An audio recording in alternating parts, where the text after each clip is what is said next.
If you guys have been paying attention to gaming news recently, you probably would have noticed that Bungie is facing a severe financial challenge.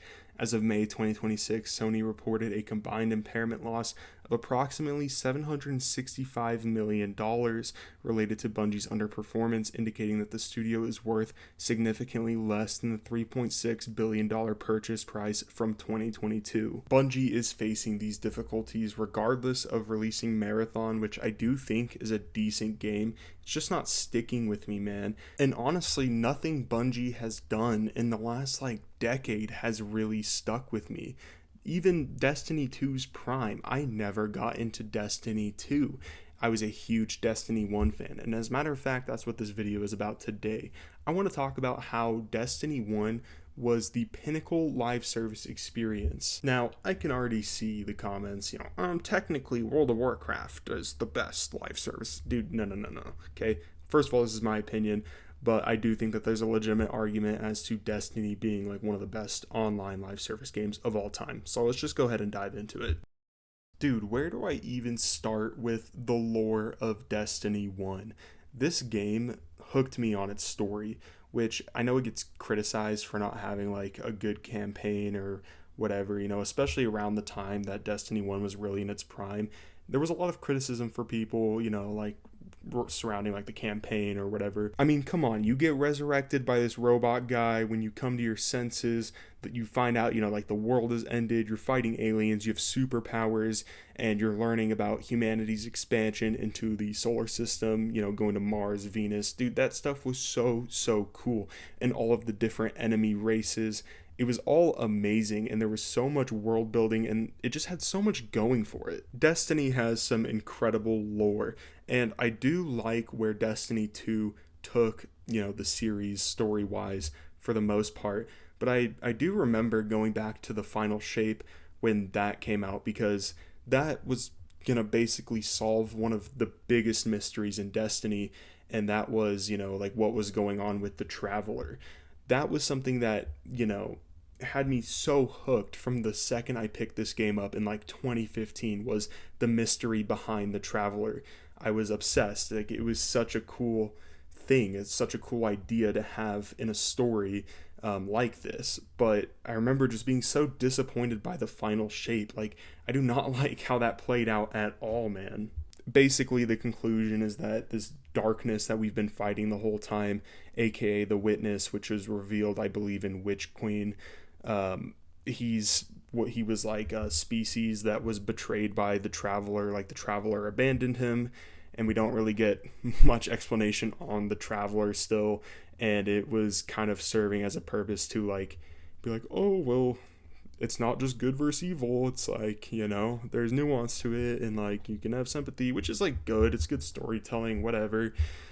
I don't know, man. I kind of just wish that they just left this completely up for interpretation and didn't throw in somebody like the Witness. It really ruined it, man. It ruined a lot of suspense for me. It just was kind of a letdown, in my opinion. I just felt like there was a lot more going on, especially when you're in the midst of the story in Destiny, when you play through all the expansions, for example, Taken King, and you're discovering this world, especially with the Hive.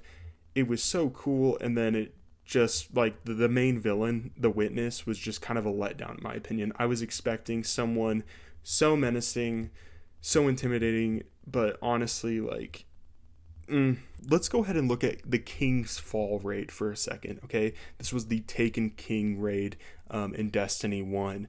Dude, the final boss of that is Oryx, and he's basically the king of the Hive, and he's the father of Crota, who we obviously defeated in the Crota's End raid. And this was such a good build-up. I remember seeing this final boss fight for the first time when the Taken King came out. Dude, this boss fight is so good, and lore-wise, it's so cool. He's basically this world-eating god, and you take him down in this raid. And I remember in that boss fight, wow, this game's story is so good. I can't wait to see what comes down the line and what, big bads we face later down the line. Like it's got to get crazier, right? Because there's so much content planned. We're building up the Witness, which at the time we obviously didn't know it was the Witness. We just knew it as the Darkness, but they were very much alluding to that. So I was like, dude, the build up is gonna be crazy. So the final shape comes out and it's just like some dude in a turtleneck, basically. Like, what are we doing, man? With that being said, I didn't necessarily hate everything Destiny 2 was doing with Destiny 1's continuity. For example, I did relatively enjoy the lore and the story of Beyond Light. Revisiting the Stranger was very cool, and the Stranger is something that wasn't really explained ever, in Destiny 1, especially in like vanilla Destiny. That was also one of the biggest mysteries in vanilla Destiny. So that was really fun to revisit that arc and go to Beyond Light and revisit the Stranger, all that. And I thought for the most part it was pretty cool. It was a bit underwhelming, but it also made sense, and it's kind of like whatever. I didn't hate it. I thought that it was decent. I digress though, right? Destiny is a live service title, and lore and story is important. I do think it definitely fell off. I don't even know what in the world is going on now. Like, why is there lightsabers? Like, why did they have a Star Wars expansion? Like, what is going on? I don't know. But the most important part of a live service game, in my opinion, is obviously like the gameplay loops, things like that. So let's just go ahead and dive into that. Where do I even begin, man? Destiny 1 had one of the most addicting gameplay loops pretty much ever, in my opinion, right? It was basically like this. Obviously, in live service games, you have to level, but Destiny 1, you would have like the campaign, you would level up to like level 40 or whatever, level 30, whatever like expansion it was. There was all sorts of different caps, and you had, that account level, and then you had your light level, which was like an average power of all of your gear. And the light level is what you want to level up the max, right? So you would want better loot. And there was pretty much 3 ways to do that. You would have a Nightfall raid, or a Nightfall strike, sorry. You would have the raid, and then you would have Trials of Osiris. And that was pretty much it. And these were all weekly activities. It was very friendly and not that time consuming, to be completely honest. Like, you could hop on and do these things with your friends, weekly, and not have it eat up your time. Now I try to get back into Destiny 2, and there's 1,010 different ways to level your character, which is good in my opinion. Like, I do think it's fun to have more activities, but it's at the point now where it's way too much, and you don't actually really know if what you're doing is like, optimizing your chances of leveling up better, or if you don't even know if you're doing the correct thing, basically. Whereas Destiny 1, it was like those 3 things basically, and it wasn't complicated whatsoever. It was like, you play with 2 of your homeboys to do the Nightfall strike, and then you do the raid with 5 of your friends, and then you hop on Trials for the weekend, and you can play other games in that meantime. Or if you're really busy, like, that was enough to keep you satisfied, and it was also enough to balance with your life. Whereas now, like, Destiny 2 is literally a full-time job, and it's completely sucked the fun out of doing anything. Combine that with the storm of microtransactions, the free-to-play model, which we're going to definitely talk about later on. It totally took me out of the game completely, man. It was just such a mess. With that being said, though, Destiny 1 wasn't perfect. I remember, like, near like the 2-month mark of an expansion being out, it started to get really, really dry. You were doing the same raid. Trials was fun, but that's really the only thing you hop on for. And, you already have all the gear and everything, so there's no reason to grind anymore. That's why I think that Destiny 1 was really at its sweet spot near the end of its lifespan. Because if you guys remember, kind of after Rise of Iron, I want to say like 3 months after that expansion dropped, and it pretty much made all of the end game activities from previous expansions, like raids, things like that, it made it so that they would give you loot that would make your character powerful. Because if you guys remember from Destiny 1, if you were playing like, Crota's End raid during the Taken King era, you weren't getting good loot because it was like old loot or whatever, and it was like kind of their way of sunsetting it. But they brought it back, and they brought new stuff to the loot table. I thought that was really good. I thought that was actually a very sustainable thing for them to do, and it was a ton of fun during that time period near the end of Destiny 1's lifespan, where you were playing the old raids, but you were still getting up-to-date rewards. I thought that was a good touch, and it kind of mixed things up again. But yes, Destiny 1 would get dry in between expansions. In the moment, playing Destiny 1, it definitely did feel dry. But in my opinion, especially looking back hindsight on these things, I really do think that I like Destiny 1's model a lot better than whatever free to play garbage we have now. I like the idea of it was like $20 for a base game, and then, $30 for an expansion, pretty much, I think yearly. I don't know, I think yearly. I thought that was good because I also like to play other games, and it was so cool to be like, Destiny, you play the expansion and then you're done with the expansion, you've got your time out of it. Maybe you hop on for trials every weekend and then you go play other games. And it's like, oh, new expansion coming out. And then it's just a small purchase again, and that's it. There's no, like microtransactions. Like, I guess DLC is technically microtransaction, but anyways, like in hindsight, looking back on it, I prefer this model so much better than what is going on with Destiny 2 right now. While we're on the topic, let's go ahead and transition to my next point here, and that is the free-to-play model. That is what absolutely ruined Destiny 2. Destiny 2 is the biggest victim to Fortnite economics. Basically, like the additions of battle passes and everything. I remember Destiny pretty much adopted this model right after Fortnite started blowing up. And I remember seeing all that and hearing about those changes, and that is completely what sucked me out of the game for such a long time. That was so unbelievably disappointing, man. Seeing a battle pass in Destiny, dude, oh bro, that hurt me. That hurt me bad. I think from a player standpoint, like, the reason it sucked so bad, and I know that there's people watching this that probably started playing Destiny during like Forsaken, and they're like, well, what's wrong with that? Like, it made the game more accessible, which you're right, it did make the game more accessible. But like, dude, in Destiny 1, getting something like an exotic weapon felt so awesome because there was no way other than opening it from an engram or buying it from Xur, completely just like grinding the game. Like, that's how you would get this high level gear. And then all of a sudden now it's locked behind like a $10 paywall. Like, what, dude? Like, that's just so lame. Like, some of my best memories in Destiny 1 come from sitting there and grinding for loot and trying to get that last word or that thorn. Like, that was so fun trying to earn it. And now it's like you could just buy something like that from like the battle pass or whatever. Like, dude, no, that was so lame.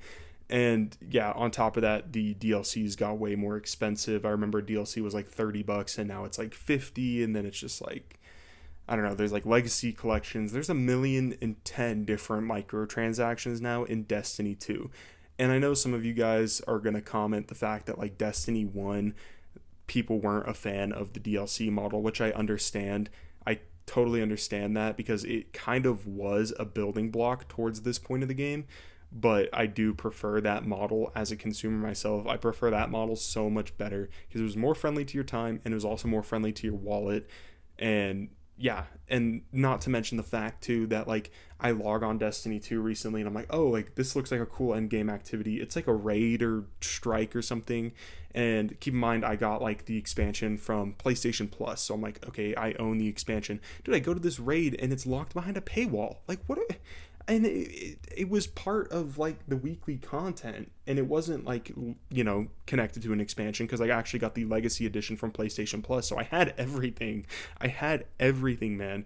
And this endgame activity was still locked behind a $15 paywall. Like, what are we doing, dude? Like, what are we doing? But yeah, I don't want to harp on the microtransactions too much because it's kind of like pointing out the elephant in the room. We all know that that's one of the biggest issues with Destiny 2 right now, whether you love it or you hate it. Still, dude, it way too much money you have to spend on that game. Way too much. Moving on here, I do want to transition and talk about Trials of Osiris in Destiny 1, because what an experience, dude. You guys just had to be there for Trials of Osiris. It was such an amazing experience, right? It was competitive PvP shooter gameplay without MMR, ranks, all of that garbage, right? But it was still high stakes because there was loot tied to it.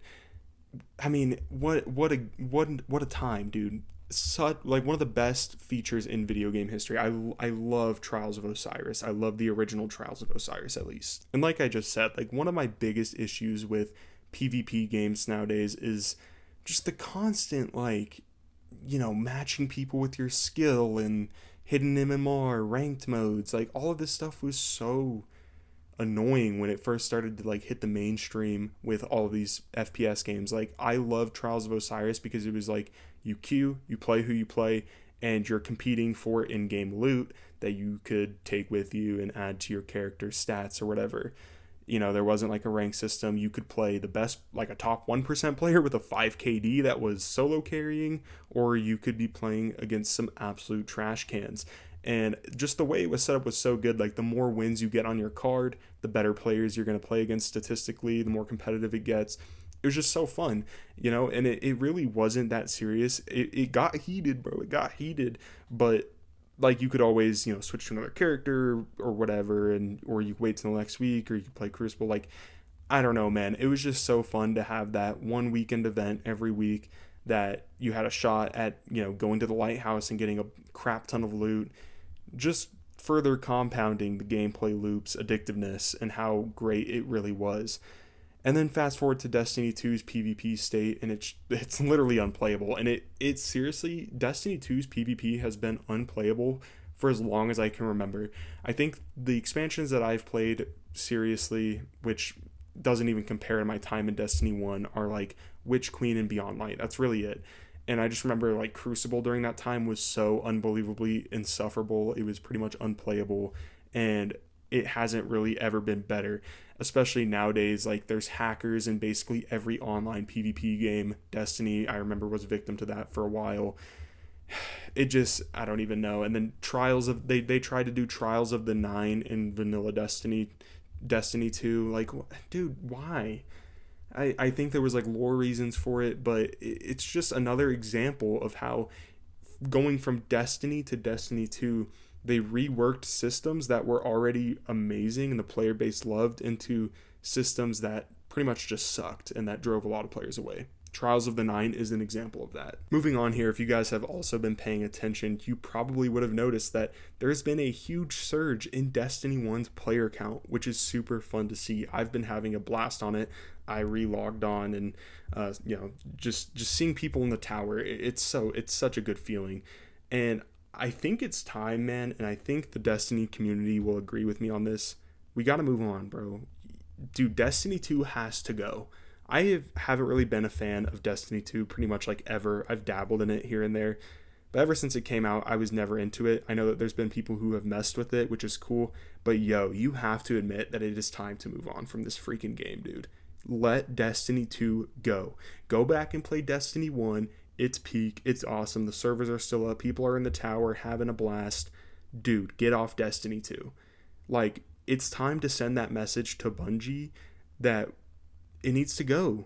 Either a new Destiny title or just move on from it completely. I don't know. I would love to see a new Destiny title, like maybe they do a Destiny 3 and start from scratch. I don't know if that will ever happen because they got hit so hard financially. They've been cooked for a long time. But yo, if you guys are like still playing Destiny 2 in the 2026, you gotta stop, man. Like, seriously, that game needs to be canned, and it should have been canned for a long time. So go support Destiny 1. Go get on Destiny 1. Go play Destiny 1. It is by far the better experience. I don't care. I don't care, man. I know there's going to be a lot of people who are like, well, Forsaken was technically the peak. Dude, I don't care how optimized it was. I don't care. Destiny 1 was the better experience. Like, we're over with Destiny 2, right? Can we all agree on that, please? Please. All right? Anyways, that's going to do it for the video. Hope you guys enjoyed, and comment down below your favorite memories from Destiny 1. I would love to like hear about it from you guys and talk about that in the comments, because you know that it's truly like one of my favorite games ever. So yeah, anyways, take care and have a good rest of your day.